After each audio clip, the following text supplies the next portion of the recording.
ગુજરાતની સૌથી મોટી મહાનગરપાલિકા એટલે અમદાવાદ મહાનગરપાલિકા. અમદાવાદ મ્યુનિસિપલ કોર્પોરેશનનું વર્ષ 2025-26નું 15,502 કરોડનું બજેટ રજૂ કરવામાં આવ્યું છે. આ બજેટમાં એડવાન્સ ટેક્સ ભરનારને 12% રિબેટ આપવાનો નિર્ણય લેવાયો છે. આ સાથે કોર્પોરેશનના 192 કોર્પોરેટરોના બજેટમાં વધારો કરીને વાર્ષિક બજેટ ₹40 લાખ કરવામાં આવ્યું છે. વિવિધ કમિટીના ચેરમેનના બજેટમાં 10 લાખ અને ડેપ્યુટી ચેરમેનના બજેટમાં 5 લાખ વધારો કરવામાં આવ્યો છે.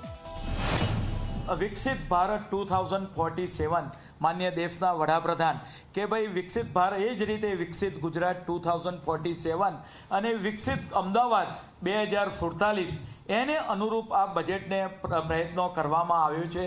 અમદાવાદ ગ્રીન કવર કઈ રીતે વધે એ માટે એના તમામ આપણે વાત કરીએ કે કામો આ બજેટની અંદર લેવામાં આવેલા છે. भी दावा किया जा रहा है कि 250 या 200 करोड़ की लागत से वीएस अस्पताल का रिनोवेशन किया जाएगा, नवीकरण किया जाएगा, लेकिन 5 साल से 980 करोड़ का कोई हिसाब नहीं दिया जा रहा है. इस वर्ष के बजट में भी हाटकेश्वर के नाम पर एक शब्द नहीं लिया गया है, वो बहुत शर्म की बात है. और ड्रीम प्रोजेक्ट की डिजाइन चेंज कर 400 करोड़ रुपए का भ्रष्टाचार खारीकट कैनाल में किया गया.